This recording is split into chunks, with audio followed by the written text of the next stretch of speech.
salut à tous, Freeplan TV, ce soir nous sommes en live sur Twitch, on sera en replay comme d'habitude sur YouTube à partir de, bon, on va dire demain. C'est vrai que ces derniers temps j'ai été un peu moins régulier, mais demain de toute façon le live sera posté. Et on est comme d'habitude en direct et en continu sur Discord, donc n'hésitez pas, le lien est comme d'habitude dans les commentaires de la vidéo. Et nous sommes avec Nocif. Salut Nocif. Salut Norse, comment vas-tu? Bah écoute, plutôt bien, plutôt en forme et plutôt impatient d'être en congé la semaine prochaine. Et toi? Mais ça va très bien, je te remercie. Super. Tu es prêt à parler un petit peu des news de cette semaine qui sont peu nombreuses, je vais dire, mais qui sont quand même somme toute Mais oui, relativement, c'est relativement intéressant, je trouve. il y a de l'intérêt. On a un dossier sur EOS que moi j'aime bien. Mais avant de vous parler de tout ça, comme d'habitude, tout ce qu'on va raconter pendant ce live, ce ne sont que nos opinions. En rien ça ne représente les opinions de Plend et en rien ça ne représente du conseil financier. Donc prenez ça simplement comme du divertissement et de l'information relayée. C'est tout ce qu'on trouve sur les réseaux. Donc, qu'est-ce qu'on voit cette semaine? On va faire un petit retour sur la semaine passée. On a été, allez, on le disait en off là ici, on pouvait le dire, mais je pense que même en live on peut le dire, hein, on n'a pas été super précis la semaine passée. Il y a deux choses sur lesquelles on devait revenir, donc on va revenir dessus et on va voir ça. On fait les news en vrac comme d'habitude. On va parler de Kaboom et on va parler de EOS et Ecos. Je ne sais plus, je ne sais même plus comment il faut le dire. Il faut dire EOS. Ça va devenir Ecos, je ne sais pas. On va voir ça dans le Hmm. dossier d'aujourd'hui.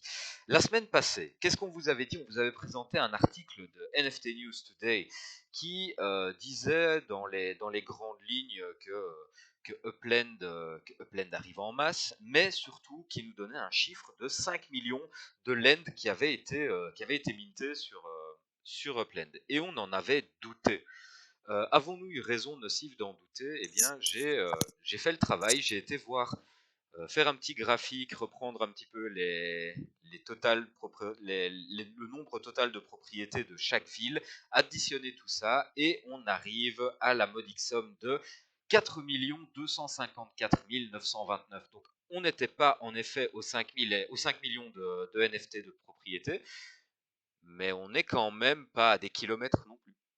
Moi, c'est pas mal quand même, hein. C'est quand même pas mal. Moi, ça me semblait, quand on avait parlé des 5 millions, ça me semblait être la bonne table.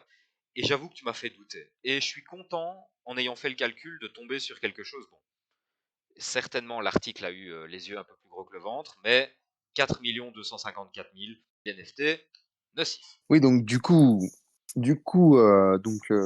c'est formidable d'avoir ce chiffre déjà, mais ça serait intéressant d'avoir maintenant le total de tout NFT qui a été minté dans le blend pour avoir le chiffre et se rendre compte. Mais Mais je ouais, crois que ce donc du coup, serait on délirant. travaille dessus. On travaille dessus. Et voilà, je me suis dit, ouais, tomber dans la sauce, voilà, on travaille dessus, on va essayer de vous avoir le chiffre total. Je crois qu'on va être vraiment surpris parce que quand tu prends en compte NFLPA, FIFA, toutes les petites collections qui ont l'air de rien, mais qui mises bout à bout représentent un nombre assez hallucinant, les totems, les voitures, oh là là, je pense qu'on va faire une drôle de tête quand on va avoir le chiffre final. Mais les totems, il va y en avoir combien en tout? Oui, les totems, là pour l'instant, il y en aura Il n'y en a pas beaucoup. 5555. Mm. Mais ce que je dis, c'est quand tu prends les totems, que tu les mets à côté des Non, mais voitures, que c'est vrai que tu mets à côté de tout. Ouais. et tu mets à Mm. côté de la Manguera, et tu mets à côté de tous ces trucs qu'on a un peu oubliés déjà, hein, qui nous semblent loin et pourtant qui existent et qui sont des NFT qui font partie de l'écosystème, donc il faut en tenir compte. Ouais. Ensuite, Nocif, on s'était un petit peu emmêlé les pinceaux et pris les pieds dans le tapis concernant les courses de voitures. Est-ce que maintenant, on sait clairement comment ça va fonctionner? Alors, du coup, alors complètement, je l'espère, parce que X1 a fait une vidéo je sais pas si c'était pour clarifier, mais en tout cas, ils ont fait une vidéo pour la promotion en fait de ces véhicules. Mhm. Et du coup, c'est donc explicitement c'est le fait d'avoir un des mementos de certaines courses donc en sa possession pour pouvoir avoir accès à la vente Ou un et, pass. ou un pass. Et a priori, il n'y a pas de mention de quelconque course euh, pour se qualifier ou quoi que ce soit. OK. Donc il faut juste En revanche, détenir ouais, un c'est memento ou un pass pour avoir accès à la vente de voitures. voilà, on va OK. rester là, ouais. OK. Donc là maintenant, c'est clarifié par rapport à la semaine passée. Nous pouvons passer aux news en vrac de cette semaine. Et ben, moi je te propose qu'on commence directement avec le gros dossier des news en vrac. Vous le savez, ça fait 2 semaines? Ça fait 2 semaines que Plaid nous tease avec, leur dossier super secret confidentiel, secret défense classé, OVNI. Oui, ça fait bien 2 semaines, je Ça fait 2 pense. semaines qu'ils nous tease avec ça, et d'ailleurs je vais enlever ma webcam pour qu'on puisse lire le commentaire qu'il y a derrière le tweet. Donc là, clairement, on a Plaid qui nous poste un petit tweet pour dire, OK, donc qu'est-ce que vous pensez que Miles développe? Heu, Ça c'est intéressant, et c'est d'autant plus intéressant quand on le met en rapport avec, le deuxième tweet qui est juste à côté, qui est, est-ce que quelqu'un a parlé de dossier classifié? Moi je suis plutôt, on en a parlé tout à l'heure avant l'émission à Nocif, toi tu penses que c'est du développement? Bah, c'est vrai que, c'est un petit peu vendu comme du développement. Après, ça pourrait être une erreur de communication, mais c'est vrai que, bah, si on prend les choses telles qu'elles sont, oui, ça annonce, un projet de développement en tout cas, quoi, Mmh. qui touche au développement. Et d'ailleurs, quand on regarde l'image sur le second tweet, le tweet de droite que vous avez sur votre écran, on voit ces faisceaux de couleurs qui semblent émaner de la map. Mmh. Moi, j'ai du mal à m'empêcher de voir le code couleur des collections. Je vois de l'orange, du mauve. Alors, ok, il y a du vert. Oui, ok. Là, Alors, je n'ai pas d'explication. Mais moi, j'ai envie de croire en une refonte encore, une amélioration du système de recherche. moi, ça me fait penser à il y a quelque temps de ça, un petit mois, je dirais, Mhm, il y a certains joueurs qui ont aperçu des propriétés de couleurs, différentes mhm. et du coup, c'est vrai que ça me fait penser un petit peu à ça. Mais alors, Quoi, tu moi, penses, j'ai tu pas penses j'ai qu'ils ouais. introduiraient un nouveau code couleur pour les propriétés? Ouais, une nouvelle mécanique potentiellement. Ça, ce serait assez fou parce que ce serait vraiment reprendre un des éléments que personne ne s'attend vraiment à avoir repris, je pense. Mmh, oui, c'est vrai, c'est vrai. Tu sais, les gens Curieux. là maintenant, là nous on est dans la hype des totems, on est dans la hype des voitures, on est dans la hype du stem, du D'ailleurs, en totem, parlant de de tout ça, ça, mais pas du code genre, couleur. tu as dit, ça te rappelle le code couleur des collections de propriétés? Mhm, Alors moi, je te dis que ça me fait penser à le code couleur des totems, des collections de totems, enfin des couleurs des totems, en fait. Là, je complètement, viens de penser. complètement. Mmh. Complètement. Donc, Intéressant. mais oui, qu'est-ce qu'il y a comme conclusion à tirer de ça? On n'en sait strictement rien. On vous laisse vous faire votre opinion. Nous, en tout cas, moi, ça m'amuse en tout cas d'imaginer tout ce que ça pourrait être, mais j'ai absolument aucune idée de ce qu'ils vont nous annoncer. Bref, Peut-être c'était une attaque extraterrestre, en fait. peut-être était-ce une attaque extraterrestre dont voici, devant vos yeux ébahis, le commanditaire. Est-ce que c'est un petit alien de Among Us? Exactement, c'est, assez rigolo. Je trouve que la subtilité d'avoir utilisé ce petit canapé pour faire le Incroyable. reste de la L'œil, visière, donc je pense que incroyable. voilà, si vous connaissez ce personnage, ça saute aux yeux. Ouais, c'est très rigolo, on a voulu partager ça. Ouais, c'est plutôt marrant. Ça a pas grand intérêt, mais c'est drôle à voir. Par contre, un peu plus d'intérêt. Nouveau map asset, des map assets médiévaux. Oui, alors, donc voilà, donc ça c'est, en fait, c'est une petite, compagnie qui se crée dans Upland qui donc, eux, ils ne produisent pas de map assets dans Upland, c'est-à-dire qu'ils créent les designs et vous pouvez, voilà, acheter, des designs pour pouvoir les soumettre à Upland et avoir vos propres, map assets en production. Heu, donc voilà, c'est ça aussi, ça c'est intéressant. On voit la petite, voilà, un peu Hmm. du commerce qui se crée autour de ça, c'est intéressant Nouveau business et model en tout cas, hein. oui, exactement, c'est un nouveau business model, donc je trouve que et en plus, oui, c'est bien pour l'instant ce qu'ils font Tout à fait, tout à fait. bravo, bravo. Alors, là, je te laisse faire le commentaire au niveau voiture parce que c'est vraiment toi qui a pu expérimenter la chose. Oui, donc là, sur la petite vidéo, on voit en fait, c'est la première course donc du modèle, pro des stock cars. Donc voilà, c'est un modèle qui a été gagné pendant la Genesis Week. Un joueur a été tiré au sort et donc du coup, voilà, c'est la première représentation de course. Voilà, c'est assez sympathique. Et tu as trouvé cette petite vidéo, dis-moi. Ah! Ah, cette vidéo, où est-ce que je l'ai trouvée? Bah, c'est moi qui l'ai prise, cette vidéo, puisque c'est moi qui fais la course, dans Waouh! la voiture rouge. Ouais, et j'ai perdu d'ailleurs. Voilà. Donc, oui, ce qu'on peut dire, c'est aussi que, les, voitures, les Pro Series, sont les voitures les plus puissantes, du jeu, a priori, voilà, pour l'instant.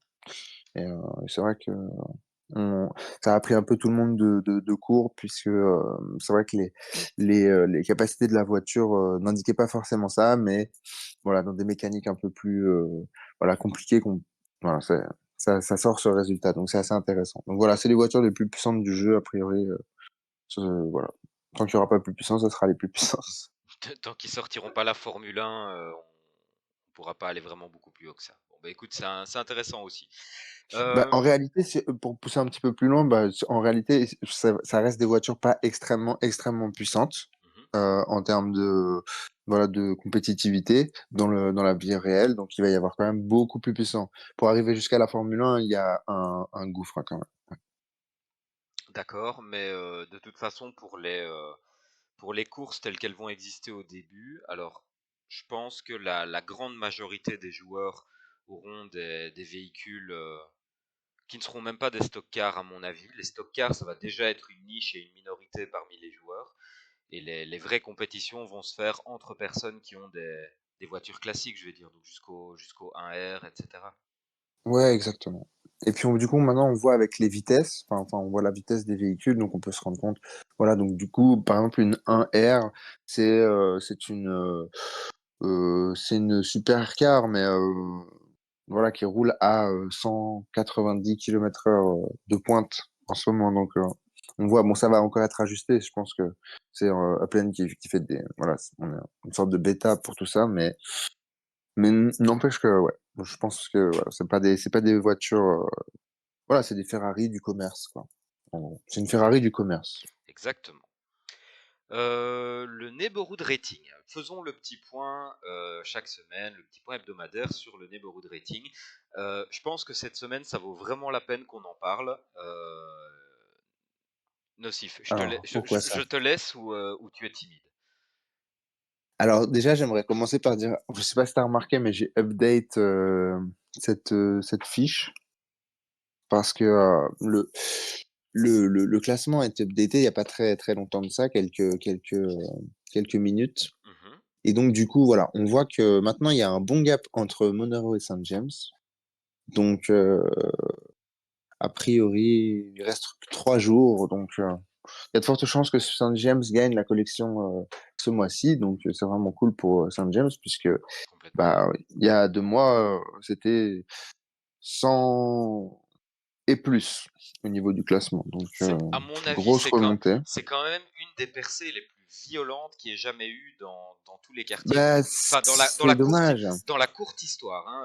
Je pense que ça réarrivera. Exact. Mais en tout cas, Saint James aura fait la première percée vraiment stratosphérique dans le Et neighborhood c'est rating. dommage Et parce ça, c'est que cool quand il même. y a ce document avec les courbes. On voit les courbes. Et C'est dommage. Je l'ai pas récupéré il ce est plus mis document. à jour. Si, C'est vrai? j'ai vu les courbes. Ouais, ouais, ouais. Et on voit Ah, vraiment la courbe de Saint James. Ah C'est ben, assez. promis, alors la semaine prochaine, on vous remettra la courbe Mais la semaine d'évolution. prochaine, Ah, mais la semaine non. prochaine, on n'est pas là, mais ça y est, je suis reparti dans mes travers, je redis à nouveau n'importe quoi. Donc, dans 2 semaines, on vous montrera cette courbe. Et la semaine prochaine, on en parlera dans le café à San Francisco, dès lors. Voilà. Ok, C'est ça le super, programme. super. Ben en tout cas, oui, Saint James, cocorico, bravo, enfin super percé et c'est cool de voir ça. J'espère que ça va lancer un peu une mode et que d'autres quartiers vont prendre un peu le marché par surprise comme ça et c'est important, je crois, pour le dynamisme, pour l'intérêt que les gens ont à suivre ça, même pour Oui, même et finalement, puis j'irais même jusqu'à dire pour la valorisation des collections. oui, et puis j'ai envie de te dire, il y a un côté, blessant de la lame, c'est que, bah, une fois qu'on donc là, à la fin du mois potentiellement, on va sortir du classement et puis du coup, il y aura plus tout cet engouement autour du spawn des collections tant qu'il y a pas la prochaine étape qui est développée par Upland. C'est Donc ça. heu, donc ça a un côté pas, heu, voilà, c'est une autre étape, Et c'est vrai que mais la prochaine étape, à mon avis, elle peut arriver dans un petit temps, parce qu'il va quand même c'est ça falloir une le certaine souci. compétitivité entre les quartiers par après, hein, et C'est on peut pas entamer cette seconde phase s'il y a seulement 5 ou 6 quartiers qui ont eu une collection, c'est pas suffisant, la concurrence serait pas assez forte et même le suspense pour nous en tant que spectateurs qui sommes pas spécialement à la tête d'un node ou quoi que ce soit, en tant que spectateur, ben ça doit rester divertissant aussi. mmh, exactement. Donc, passons à la suite. On a vu à peu près ce qu'il y avait à voir sur le Neighborhood Rating. Je te laisse faire le commentaire pour le Abdullah Village. Alors ça, c'est, voilà, c'est la nouvelle, voilà, Abdullah, promoteur immobilier, donc 2e étape ou alors peut-être on a loupé une étape, mais en tout cas, voilà, c'est ça qui est en train d'être produit en ce moment, donc c'est à Fresh Meadow dans le Queens. Voilà, bah, c'est toute une c'est voilà, ça va encore plus loin derrière et devant, voilà, donc pour le coup, je trouve ça un peu plus intéressant, que quand il a construit tout en blanc, c'était un peu triste. Là, ça fait un petit quartier résidentiel, assez sympa, donc ouais, pour une petite course, ce genre de choses. Après bon, ça reste, voilà, pas très diversifié, c'est tout aligné, c'est difficile de rendre ça, vraiment attractif, ouais, pas beaucoup d'espace pour, mettre, des map assets, ce genre de choses, mettre d'autres bâtiments, donc mais ça reste un quartier pavillonnaire, assez intéressant. Tout à fait. Tiens, d'ailleurs, la communauté est fantastique. On a Fraggles qui vient de nous poster le graphe avec l'ascension de Saint James. Alors, j'ai même pas envie de vous en dire plus. J'ai juste envie de vous dire, à votre avis, lequel est Saint James. Bon, ben, je pense que Alors je ça parle de soi, hein. vois pas. Ah, c'est celui qui est en tout en bas? Oui, c'est celui qui est tout en bas et qui traverse littéralement le. Ah ouais, mais du coup, on le voit pas jusqu'après. Mais oui, mais c'est pour ça en fait que je te disais, je crois que le tracking a été arrêté, mais je suis pas sûr. Bah, alors, On va je vais essayer chercher, on de va chercher ah bah, pour je la. l'ai je l'ai juste là, tout de suite. Ah oui, tu l'as? Voilà, alors je le copie Si tu veux, envoie-le-moi et et je te l'envoie à toi ou je le mets sur le peu slide importe, tu peux le mettre direct? sur le slide. Attends, je te fais une place comme ça, tu peux le mettre sur le slide pendant que. Allez, allez, let's go. Heu, OK, je vois. Voilà, Alors, vas-y. hop. Voilà, Et voilà, hein. Waouh. Ah oui, c'est assez et stratosphérique. ça c voilà, et ça, c'est même pas vraiment ah si, c'est update. Non, c'est pas vraiment update. On est encore plus haut. Donc voilà. Mais d'ailleurs, Persée qui a même été remarqué par Upland, hein. Upland nous a mis un petit tweet Oui, voilà, pour ça remarquer la chose, donc c'est très cool, vraiment, hein. On continue avec St. James tant qu'on est là-dessus. oui, exact. Voilà, c'est pour une petite représentation de où on est Saint James, la concentration des quartiers, comment ça a construit et voilà, il y a une fierté aussi, c'est que, voilà, Green Turtle, qui est quand même, Gros joueur. une sorte, ouais, un gros joueur et puis son parcours, il est assez atypique, heu et donc du coup, voilà, le voir, supporter Saint James, alors je sais pas s'il s'installe à long terme ou c'est juste pour nous supporter, quelque temps, mais en tout cas, ça fait vraiment plaisir de voir ce genre de move. Exactement. Je te propose qu'on se fasse l'analyse de marché maintenant. Donc, en termes d'analyse de marché, au niveau des floor price, entre la semaine passée et cette semaine, qu'est-ce que nous avons? On a Manhattan qui prend 1,75$ et 7300 EPEX quand même. Belle remontée pour Manhattan. On est à 72 000 EPEX maintenant en floor. C'est pas mal, ça remonte. À San Francisco, on perd 15 centimes de dollars, mais on gagne 405 EPEX. À Londres, on perd 22 centimes de dollars et on gagne 2000 EPEX. Et à Tokyo, on gagne 54 centimes de dollars pour arriver à 8,79$ et on prend 1920 EPEX. Donc c'est bien au final, on a un marché de l'EPEX qui reprend des couleurs. Un peu Exact, faiblement sur San Francisco, mais pour Manhattan, très joli, et pour Londres et Tokyo, ben, tout à fait honnête, hein. exact. Non, chapeau, Que chapeau, s'est-il chapeau. passé nocif au niveau des plus grosses transactions? Alors, du coup, ah oui. Alors tu m'as mis la tu m'as mis la semaine passée, en grand. Oh, Et là, j'ai inversé, ben voilà. c'est pas grave, t'inquiète pas, t'inquiète pas. Regarde, regarde, regarde. En plus, Par j'ai la bien mes magie du lunettes. montage, par la magie du montage, Trop je suis fort, persuadé de photo. pouvoir Le maintenir live, c'est incroyable. je suis persuadé de pouvoir maintenir un niveau d'intérêt parfait de notre auditoire pendant que je fais quelque chose Putain, c'est interactif de et tout. parfaitement rébarbatif et de parfaitement saoulant à regarder. Donc, les Ouais, gars, c'est satisfaisant à regarder. avez-vous déjà vu des fenêtres bouger avec autant de grâce et autant d'harmonie? Sérieusement, dites-moi ça. C'est vraiment du métier, Regardez-moi quoi. cet alignement parfait que je suis en train de vous faire, avec un maintien des proportions absolument dantesques. Je t'écoute, Nocif. Personne n'y a vu que du feu. Bon, alors boit toujours Manhattan cette semaine, donc qui caracole un petit peu en tête, si je peux dire, en moyenne, quoi. Donc on a donc Manhattan Skyline dans le Financial District, donc une sacrée taille tout de même, qui est partie à 1350 $. Donc c'est, à mon avis, un bon deal. Donc on a une propriété à Lower East Side, aussi, très grosse propriété, donc Lower East Side, donc c'est pas East Side qui est très connu, c'est l'autre quartier, qui est très bon quartier quand même, je crois en tout cas, et qui donc est parti à 3 600 000 place. Une très belle somme. On salue cette transaction. Ensuite, à San Francisco, on a une transaction de 247 $ pour voilà, une propriété de 1729 Pitou dans Indian Basin. Ça, pour le coup, au niveau ratio, c'est vraiment un prix excessivement bas. C'est vrai, c'est vrai, Par rapport à la taille en upsquare, c'est ridicule.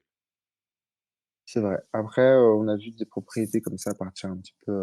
On a l'impression à San Francisco, il y a un peu les gros Yupitos qui sont boudés, quoi. Mhm.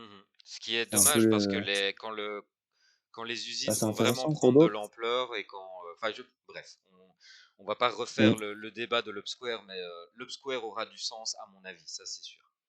Ouais, ouais. Après, ça reste de 147 $. Et en ce moment, le dollar, c'est quand même, voilà, ça a beaucoup de valeur. Mhm. Euh, donc Russian Hill, qui est une collection, donc violette, je crois. Voilà, 33 Yubito qui partent à 350 000 pex. Ça c'est bien. Londres. Donc Londres, petite transaction de 130 $. Donc un peu étonnant par rapport à ce qu'on a l'habitude de voir. Euh, mais pardon. Euh, mais voilà. Donc Saint James. Donc voilà, Saint James, 85 Yupitou.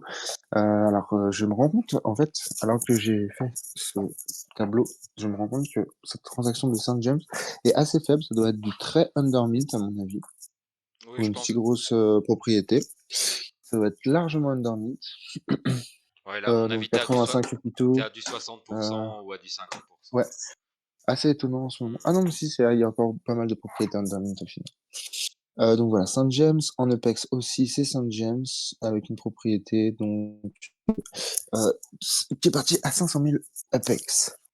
Donc voilà, 168 plutôt, une fois de plus, soit des grosses propriétés. Pour Donc Londres, voilà, en tout cas, on salue, 160 UP2, c'est déjà pas mal. ouais. Donc on salue Saint James, hein. Bon, c'est pas étonnant, il y a une petite hype qui se crée forcément. Donc voilà, intéressant, intéressant, intéressant. Tokyo, 1500. Alors bon, petite histoire sur cette propriété à 1 500 $. Donc en fait, donc vous avez le quartier enfin, le croisement de Shibuya, le crossing, et vous avez en fait un autre angle un peu plus loin, qui est extrêmement connu. Et donc c'est cette propriété-là qui est partie, donc à 1 500 $, donc pour 125 hôpitaux. Donc c'est un 160%, quelque chose comme ça. Et on a ensuite donc voilà, 700 000 Apex pour un Shibuya de 216 hôpitaux. Très bien. Bon, bah écoute, bonne semaine, je trouve. Les prix remontent un peu. Moi, je suis content de voir ce Russian Hill à 350 000 EPEX. J'avais peur que ça baisse trop et là, ça va, ça commence à bottomer un petit peu. Donc, je suis plutôt content de voir ça. Je te propose maintenant qu'on passe sur Kaboom et que je remette évidemment ma webcam. Voilà. Je te propose qu'on parle de Kaboom. Est-ce que tu as suivi un petit peu le dossier Kaboom? Oui, alors Kaboom, moi je me suis renseigné un petit peu dessus, mais Moi de même. il n'y a pas. En gros, voilà, c'est une association à but non lucratif, Tout à fait. lucrative, euh, je sais pas comment on dit. Donc voilà, qui récupère des fonds pour créer des parcs voilà, pour des enfants, donc un petit peu partout, pas forcément que dans des quartiers, on va dire, qui ont vraiment la nécessité. Voilà, c'est vraiment une association qui crée des parcs d'attractions, enfin des parcs d'attractions, des parcs pour enfants, un petit peu partout, voilà, aux États-Unis. Et ils ont un rapport quand même avec la vie politique assez récurrent. Donc voilà, on voit, enfin il y a un des parcs qui a été inauguré par Michelle Obama pendant que voilà son mari était président. Donc voilà, on voit que c'est une compagnie qui est assez intéressante, voilà, pour Upland. Et ce qui est le plus intéressant pour moi, à mon avis, c'est que voilà, la plateforme Upland déjà en fait a de l'intérêt pour ce genre de compagnie. Euh, je trouve que c'est très intéressant. Là, c'est des levées de fonds. On va récupérer des maps assets dans l'événement qui va suivre. Donc, on va acheter des maps assets et 90% de ces maps assets, enfin, du prix, donc va à Kaboom directement pour donc voilà Tu as compris comme moi que Kaboom avait une vocation éducative pour les enfants? non, j'ai pas eu cette information vraiment, Ouais, mais je veux bien croire. en fait, ce qu'ils essayent de faire, d'après ce que moi j'ai vu, hein, ils essayent d'avoir une optique un peu pédagogique. Alors c'est vrai que sur les images qu'on voit là, bon, on voit surtout des, je sais même pas comment on peut appeler ça, des structures, des structures métal où les enfants peuvent monter, jouer, etc. Mais j'ai vu d'autres images où ils mettent des murs faits de cylindres que les enfants peuvent tourner pour constituer des nouvelles images avec des labyrinthes, des puzzles, etc. Donc il y a toute une optique sur la pédagogie. Et je pense que pour Kaboom, l'intérêt de se positionner sur une plateforme comme Upland, c'est d'aller chercher les enfants là où ils vont être demain. Quand on regarde un petit peu le marché des enfants aujourd'hui, on voit l'importance de Fortnite par exemple, on voit l'attrait social de ce genre de plateforme, on voit que Fortnite a été dépassé complètement en tant que plateforme de jeu et est devenu une plateforme presque d'interaction sociale où les gens continuent à jouer bien entendu, mais ça devient une plateforme sociale. Et je pense que Kaboom pressent ça dans Upland et il s'y installe en vue de préparer l'endroit où les enfants de demain vont se trouver. Je crois. Oui, Et j'ai évidemment aussi. attends, est-ce qu'il y avait autre chose qui m'était passé par la tête quand je préparais ce truc? Oui, autre chose que j'avais trouvé intéressante également, c'est que même dans la philosophie d'entreprise, j'ai lu un petit peu le site, j'ai lu quelques articles, j'ai trouvé qu'il y avait une philosophie déjà très propice au Web3 chez Kaboom, dans le sens où, en tant que organisation à but non lucratif, ils se doivent de faire des rounds de funding, ils se doivent de coopérer beaucoup, de travailler beaucoup en communauté, ils doivent séduire les communautés pour installer un parc, ils doivent interroger les enfants, ils impliquent les enfants dans les prises de décision pour les couleurs, les motifs, les dessins, enfin bref, on est finalement, philosophiquement, pas très très loin de la DAO. où on demande aux communautés de remonter leur opinion pour faire croître les projets depuis la base et pas depuis une décision qui se prend en haut de la pyramide. Donc ça, j'ai trouvé ça plutôt intéressant aussi et je vois une synergie entre les deux entreprises de par la philosophie. Exact. Voilà, voilà. Qu'est-ce qu'on avait d'autre? Ah oui, ben donc finalement, comment tout ça va se manifester dans Upland? Eh bien, on va avoir apparemment des maps assets qui vont sortir, Nocif, c'est ça? Oui, exactement. Ça Qu'est-ce va être que... des maps assets en forme. Alors, j'ai vu des designs, mais j'arrivais pas à être sûr que ce soit vraiment ceux qui sortent, donc je C'est quoi? préférais Ce pas sont des les balançoires, partager. des structures Oui, comme... c'est ce genre de choses, exactement. Voilà. Et a priori, c'est fait par un Uplender, en fin de compte. Oui, c'est ce C'est qui est mentionné dans l'article, un User Generated Map Asset. exact. Donc c'est bien tout ça. Donc ça sous-entend déjà un petit peu. Alors ça c'est un tweet que j'avais trouvé intéressant. Je vous le mets parce que je trouve qu'il y a une phrase importante là-dedans.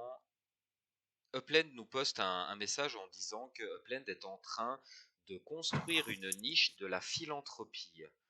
Euh, Plutôt intéressant, ça, je trouve. La philanthropie, c'est un des aspects des projets financiers dont on parle généralement peu et qui pourtant, dans le cadre de Plend, pourrait avoir une grande importance. Qu'est-ce que tu penses de ça? Complètement d'accord. Vraiment, non, comme le dit Upland, c'est vraiment faut pas complètement reste une niche de ça, mais je trouve que c'est un très bon angle d'attaque. Ce qu'on a vu avec voilà c'est pas pour rien qu'il y a toutes ces opérations caritatives dans Upland. C'est parce que déjà d'une, il y a toute l'administration qui est derrière et qui peut, moi je pense en tout cas, qui peut voilà prendre ses repères, reprendre ses marques, etc. dans ce monde de demain et que c'est très bon aussi pour la communication à long terme de la plateforme. Parce que Entièrement nous, d'accord. on a les yeux, les têtes dans le guidon, mais si vous prenez du recul et que vous regardez ce qui se passe un peu aux alentours, ce que fait Upland déjà aujourd'hui, en termes de toute voilà, toutes ces œuvres caritatives et ces levées de fonds, c'est énorme pour le Web3. C'est énorme. Donc voilà, Et très, puis, en très tant que intéressant. pour la crédibilité même du projet, bon là après chacun aura son opinion là-dessus. Est-ce que Upland est déjà en contact avec gouvernement et autres, etc. Bon, certains pensent oui, d'autres pensent non. Mais en tout cas, même si on part du principe que Upland n'est pas encore en contact avec des gouvernements, mais clairement c'est un argument de poids. Aller trouver un gouvernement en leur disant voilà, on héberge déjà l'UNICEF, Suzanne J. Komen, le Kaboom, etc. Enfin, on a vraiment tout un vivier d'organisations à but non lucratif qui travaillent avec nous, qu'on aide à lever des fonds, qu'on aide à mettre en place des projets dans le vrai monde, etc. Ça donne tout de suite une autre perspective au projet et ça permet probablement à des rats de gouvernement de mieux comprendre ce qui se passe dans le monde du métaverse. Exactement, et puis ça résonne avec voilà, le poste, on va dire pas forcément le poste, mais le, le background et ce que peut apporter en termes de valeur ajoutée Danny Brown-Wolf. Mhm. Dont on va parler juste après Euh, d'ailleurs. donc voilà. Mhm. Tout à fait, oui, qui est Chief of Staff hein, chez Upland. Mais écoute, d'ailleurs, on va directement passer au sujet après. Moi, j'ai plus rien à dire sur Kaboom. Tu avais encore quelque chose avant de passer au dossier Non, EOS? super, super top en tout cas. Chouette nouvelle, carrément. Ensuite, on a un petit dossier aujourd'hui. Alors, un dossier très Ah oui, et humblement pour réalisé. excuse Vas-y, moi avant qu'on passe à autre chose, vas-y. pour ceux qui en fait auraient fait l'amalgame, Kaboom n'est pas voilà, n'est pas l'annonce top secrète que certains ont spéculé. Exact. Pas du tout. Donc c'est vrai qu'on le dit au départ au niveau des dates, vous auriez compris, mais voilà, pour que tout soit clair, parce qu'il y a beaucoup de gens qui se sont posé la question. Parce que Voilà. Kaboom, on en avait parlé il y a longtemps Et oui, en maintenant. plus, on en a parlé dans le live en plus. C'est rigolo.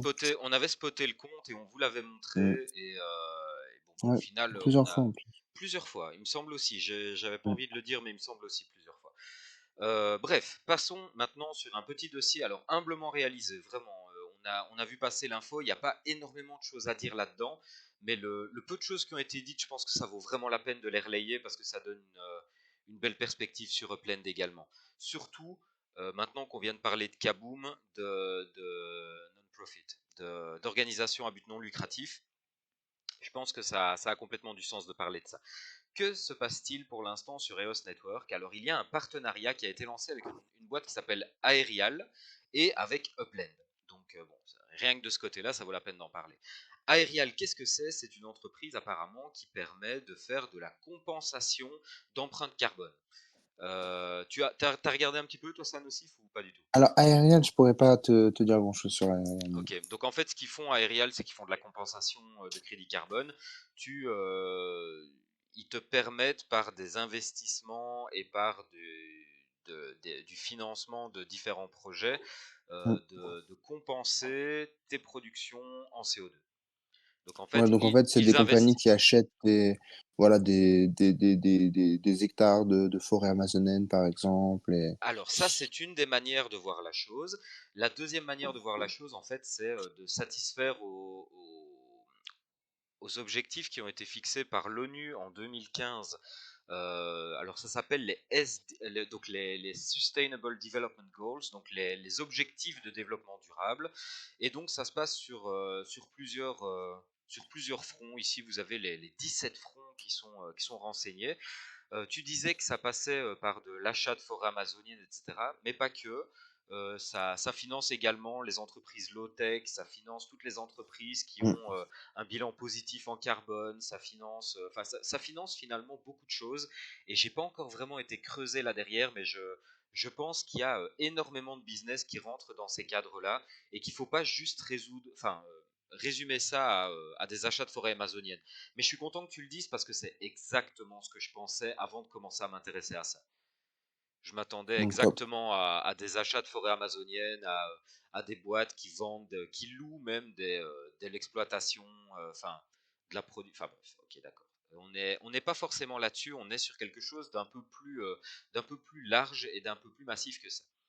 Euh, C'est une bonne chose. c'est déjà une très très bonne chose en soi.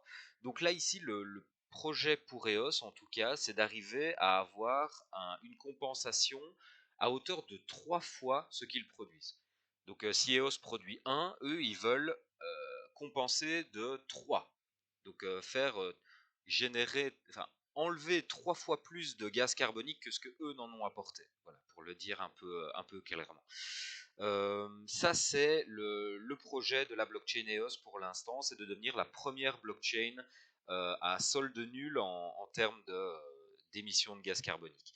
Évidemment, pour Alors ça, vas-y, alors dis-moi. je crois tu as dit que EOS, voulait devenir la première blockchain à être, 0 neutre en C'est ce c'est qu'ils ça que tu as annoncent. dit? C'est ce qu'ils annoncent, ouais. Ah, j'ai lu tout à l'heure que EOS est nul depuis bien longtemps, non? Qu'est-ce que C'est pas alors ça que alors EOS ils sont pas non? nuls, hein. EOS ils sont pas nuls. Par contre, ce qu'ils Ah, veulent faire, c'est de alors attends, je reprends depuis le début. EOS ils sont pas nuls en termes de production. Il y a une production de gaz carbonique de par la maintenance de la blockchain, etc. Donc ils sont pas nuls. Être nul normalement, c'est ne pas produire de gaz carbonique. Par contre, ils veulent arriver à un solde nul. Donc en fait, ce qu'ils veulent faire, c'est passer par Aerial et travailler avec de la compensation de crédit carbone, etc., pour arriver à un solde nul. Ça, c'est le premier mmh, objectif. Et là, je pense que déjà maintenant, ils y sont. Au solde nul, ils y sont. Par contre, là maintenant, ce qu'ils veulent faire, c'est devenir, alors comment ils disent ça, positif, négatif. éco-positif, climate Mais positive, ouais, c'est pour ça que c'est ça ça. m'étonne. Donc là, en fait, ils OK. veulent être proactifs et retirer plus de gaz carbonique que ce qu'ils en produisent, 3 fois plus. Donc en fait, devenir positifs. Ils étaient nuls, avant ils étaient négatifs, maintenant ils sont passés nuls, et là ils veulent passer positifs. Voilà, C'est ouais, plus clair comme ça? ouais, ouais. Ok. Enfin, Euh, j'aurais dit négatif, quand tu disais positif, mais je pense que tout le monde va comprendre, quoi. oui, On va c'est pas vers le pire, on va vers le mieux. Voilà. voilà, voilà. Mais climate positif, donc positif pour le climat, donc moins de gaz carbonique. On va y arriver, je crois. Décidément, j'ai vraiment besoin de vacances, je crois. Euh, mais la dernière chose à dire dans tout ça, c'est que Upland s'associe à cet effort.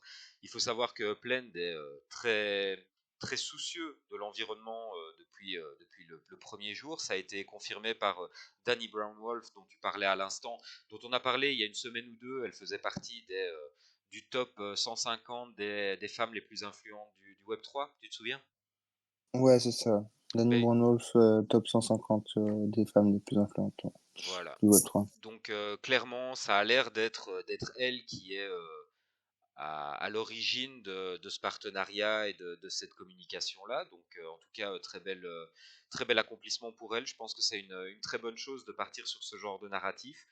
Euh, Mm. Il y a, il y a de toute façon une histoire dans Upland qui va dans ce sens-là, hein. Tu te souviens, ils avaient même vendu un moment un badge pour les gens qui souhaitaient soutenir la lutte contre le réchauffement climatique. C'était comment? C'était Climate Care ou quelque chose comme ça? Ouais, c'est Climate Care, le badge en tout Voilà, cas. voilà. Donc ça c'est et je pense qu'il y a eu d'autres exemples, hein, de soucis de l'environnement de la part de Upland. Il faut savoir, ah oui, ça c'est intéressant aussi, je l'ai lu dans l'article, j'étais content de le savoir, que Upland est déjà en train de travailler à de la compensation carbone pour l'intégralité de son cloud. Donc pour l'instant, Upland est neutre en production de CO2. Donc ça, plutôt Mm. intéressant. Mais Surtout aussi, à l'heure actuelle, quoi. faut comprendre que si vous voulez être donc c'est-à-dire donc négatif, donc ne pas produire, donc comme si vous produisiez moins que zéro donc voilà de gaz à des émissions, etc. Enfin, vous m'avez compris. Euh, donc en fait, vous devez payer. Donc ça veut dire que c'est que des boîtes qui sont quand même assez sustainable qui peuvent viser ce genre d'objectif. Je sais pas, je sais pas, Heu, je sais pas. Parce que c'est vrai que dans si, il faut le... payer. Alors oui, oui, il faut payer, oui, ça c'est sûr et certain. Maintenant, euh, aujourd'hui, on ne vit plus dans les années 80. Dans les années 80, des boîtes qui voulaient se donner une image verte devaient le payer à grands frais parce qu'ils n'avaient rien fait pour et ils n'avaient aucune crédibilité et il y avait beaucoup à rattraper. Aujourd'hui, les nouveaux business qui se construisent avec l'éco-responsabilité un peu dans les valeurs de base. Et donc, c'est intégré dès le début du process de l'entreprise et c'est structurant pour le développement de l'entreprise. Donc, je pense que c'est beaucoup moins cher aujourd'hui d'être éco-responsable. C'est un peu curieux ce que je suis en train de dire, mais c'est moins cher aujourd'hui d'être éco-responsable et c'est plus accessible et plus facile à mettre en place pour une entreprise. Donc c'est à la fois bien et pas bien, quoi, hein. Oui, bien sûr, bien sûr. Mais Mmh. je pense que l'époque a pas mal changé de ce côté-là. Donc là, je vous ai fait une petite capture du site de EOS, où on voit clairement le partenariat entre le NF, Aerial et Upland pour arriver à leurs objectifs. Ça, plutôt intéressant. Article posté également sur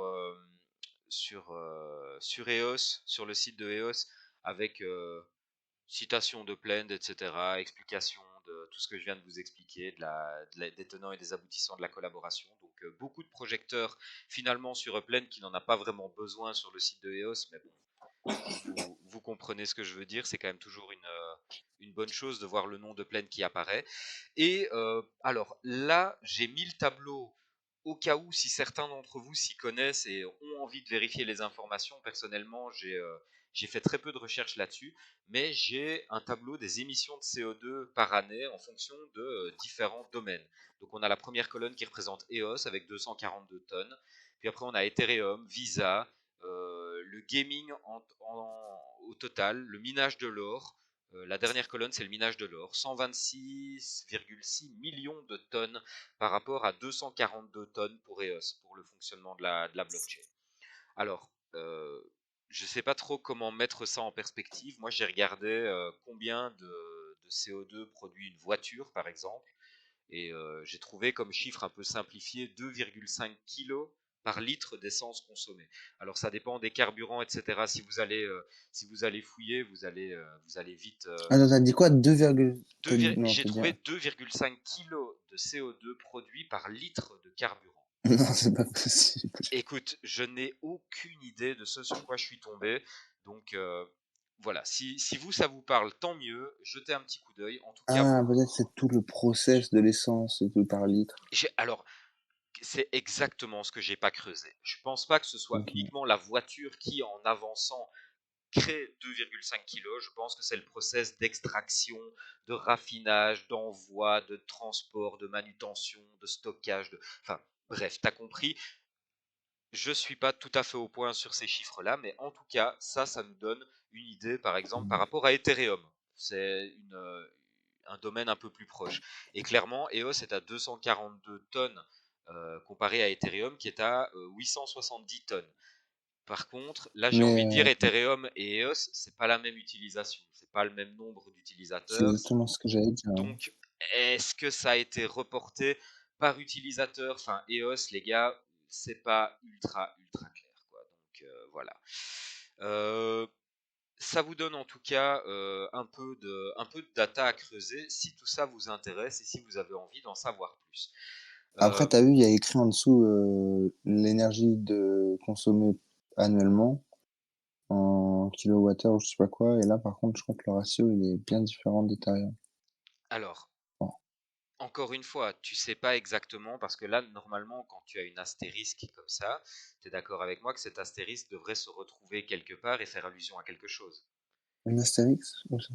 Mais l'astérisque qu'il y a dans le fond, tu vois, tous les trucs CO2, etc. Donc là, ça concerne tous les chiffres qui sont mentionnés, donc les 242 tonnes. Est-ce que c'est déjà décompté de l'offset ou pas?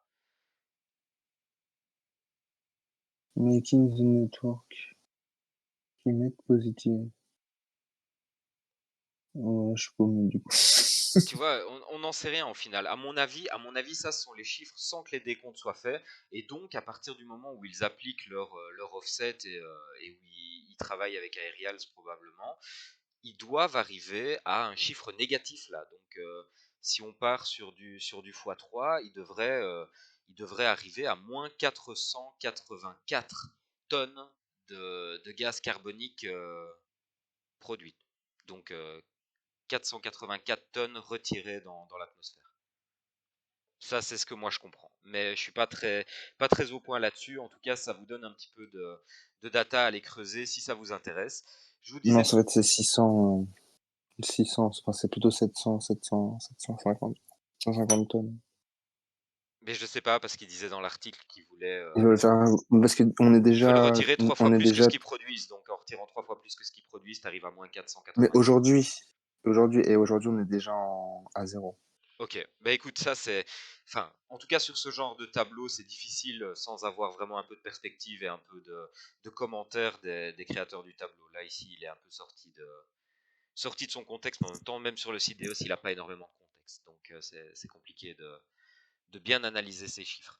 Ça c'est la partie de l'article où ils annoncent que Upland est fier déjà maintenant de pouvoir dire qu'ils passent tout leur cloud sur le allez, qui sont neutres en carbone sur leur exploitation de cloud. Et la dernière phrase ici, c'est surtout celle-là qui m'avait intéressé, c'est Upland a choisi 3 projets au Brésil, aux États-Unis et en Allemagne, des pays parmi lesquels les pays dans lesquels Upland a ouvert une ville. Donc, à mon avis, on risque de voir arriver de nouveaux partenariats qui auront un lien indirect avec avec la sensibilité à l'environnement. Et ces projets devraient arriver, un en Allemagne, un au Brésil et un aux États-Unis. Bon, là, c'est vachement plus vaste. Mais qu'est-ce que tu penses de ça, toi? Qu'est-ce que ça t'inspire, cette phrase? Moi, j'ai juste hâte d'une chose, c'est qu'il y a quelque chose avec le World Economic Forum, en tout cas. Peut-être. Peut-être, C'est, mais là, je je pense sais. qu'on va vers cette direction et ce sera vraiment un milestone quand on aura touché ça, quoi. Ouais. Mais là, je pense que le World Economic Forum ne s'associera jamais avec une entreprise privée aussi petite que Plaid.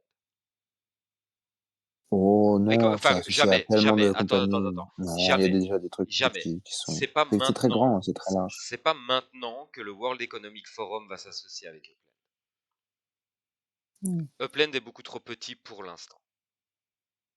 Je suis pas forcément d'accord avec ça, mais j'ai vu des boîtes s'associer déjà qui sont même dans le même domaine, voilà, qui ont je suis pas sûr que c'est des boîtes qui ont aujourd'hui peut-être qu'elles continuent à se développer, mais c'est vrai qu'elles je donnais pas vraiment cher de leur peau. Donc si on pourrait, mais c'est pas voilà, c'est pas des partenariats, avec D'ampleur. de la promotion et d'ampleur, non, c'est juste, supporter ou voilà, ce genre de choses. On peut labelliser ou juste voilà un produit, World Economic Forum qui arriverait dans la plaine, ce genre de choses. Ce serait marrant Et de ça. toute façon, il y a parce que tu vois, aujourd'hui, il y a l'UNICEF dans la plaine, donc il peut tout y avoir peut y avoir on arrive petit à petit à la possibilité d'arriver à ce genre de choses, quoi, je pense. Exactement. Écoute, on arrive tout doucement à la fin du live nocif. Je jette un petit coup d'œil au chat pour voir s'il y a des questions. On nous demande s'il y a des news du ex NFT Project. Oui, j'ai des news, ça arrive, ça arrive. Il y Voilà. a pas de Patience, patience les voilà, amis, pas d'urgence, ça c'est dans prend les un peu plus tuyaux, de ça temps que arrive. prévu, donc Ça ça arrive. va, rien à Euh, bouger. Si vous avez d'autres questions, n'hésitez pas. On va encore laisser 1 ou 2 minutes le temps que les questions se posent et voir si vous avez des choses à nous demander. Et sinon, je rappelle donc que pour que cette fois-ci ce soit clair une bonne fois pour toutes, ne nous attendez pas la semaine prochaine. Il n'y aura pas de live la semaine prochaine, je serai en vacances. Par contre, Nocif proposait une petite rencontre dans le café de San Francisco. Nocif il passera bien entendu. Moi j'y passerai également si ça se fait, s'il y a du monde d'office, je viens aussi. Même si je suis en vacances, ça ne m'empêchera pas de prendre 15 minutes de mon temps précieux dans une piscine pour venir vous dire bonjour, bien entendu. Mais ouais, il y aura sûrement des choses très intéressantes à discuter. Et puis, Alors, autre question. notons Vas-y, que vas-y, vas-y. Et dernière question n après, mais vas-y, vas-y. notons juste que, probablement, là, dans les temps qui arrivent, on va avoir d'ici la semaine prochaine, on va avoir voilà, l'annonce, du truc top secret, donc ça sera quand même intéressant si c'est le cas, ça sera intéressant de se rejoindre mercredi prochain. Bah oui, c'est vrai qu'on puisse un peu en discuter quand même parce que ça va être, ça Puis risque voilà, d'être. rien de formel, juste on se rejoint, Puis il nous comme montre si on se retrouvait au café, quoi. Il nous montre quand même cette histoire depuis 2 semaines. Moi, j'ai envie de savoir ce que c'est. Et bien évidemment, ça a dû tomber pendant ma semaine de vacances. Enfin, écoute, on verra. On verra. On a Tiasfrag qui nous dit dans 4 jours, les totems V2, au fait. Ben oui, les totems arrivent. Soyez présents. N'hésitez pas à jeter un petit coup d'œil sur le wiki des totems. Il y a un gros compteur qui vous indique le temps restant. N'hésitez pas à vous positionner si ça vous intéresse. Il y aura encore 3 autres ventes par la suite. Donc si vous n'y arrivez pas, ne vous inquiétez pas, rien n'est perdu. Mais oui, il y a bien sûr les totems qui arrivent. On n'en a pas reparlé cette fois-ci parce on a tout dit la dernière fois, mais bien sûr, on peut le resignaler. Euh, on a Carlou qui nous dit que selon lui, il y aurait une relation entre l'énigme que Upland a postée et une potentielle ouverture de ville en Afrique. Qu'est-ce qu'on en pense? Nocif, Alors moi, ce que je je te laisse y pense, c'est aller. que non. Je pense que non, puisque, Dirk a été assez clair sur le fait que, voilà, a priori, l'Afrique, Hmm. même 2024, rien Même n'était prévu pour 2024, c'est pas l'instant. le projet, hein. Ouais. C'est Mais dommage après, parce on que sait jamais, bien moi j'étais sûr. persuadé aussi, hein. Je pense même Ouais. il y a 3 lives j'en parlais, je disais que pour moi l'Afrique c'était probablement une des ambitions cachées de Plend et quand Dirk a dit ça j'étais effondré. Mais dire qu'il a pas dit, je pense à Adila, dire qu'il a pas dit, Il a pas dit qu'il s'intéressait pas à l'Afrique, il a juste dit ça arrive pas même pour non, 2024 non, ça c'est arrive. que il a pas dit non, il a pas dit que c'était pour 2024. Il a dit que dans la roadmap, même pour 2024, a priori, il y avait rien. Oui oui c'est ça, il a dit même en 2024 ça arrive pas. Mmh. Euh, Ah, par contre, il dit qu'il en parlait sur le chat général. Alors ça, c'est peut-être une information que j'ai loupée. Si c'était sur le si c'était pas ah ouais, non, j'ai cru comprendre que c'était Dirk dans le chat général. Non, non, ouais, il parle de ça, ouais. Non, dans l'interview dont il parle de l'Afrique, voilà, c'est ça, ce qu'on vient de dire, c'est accurate. On a quand même un des fins limiers de notre chat qui nous dit que le code couleur sur le tweet, c'est probablement un drapeau belge. Je pense qu'il a raison.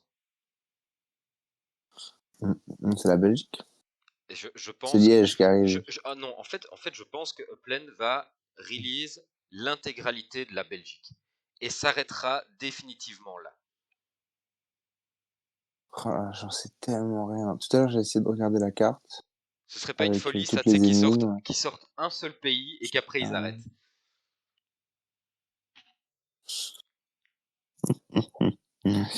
Quoi de mieux que la Ah, ce serait Belgique? rigolo. Ouais, Quoi, c'est sûr. quoi de mieux que Moi, la je vote Belgique? pour. Je te le disais la dernière fois, on a fait 600 jours sans gouvernement.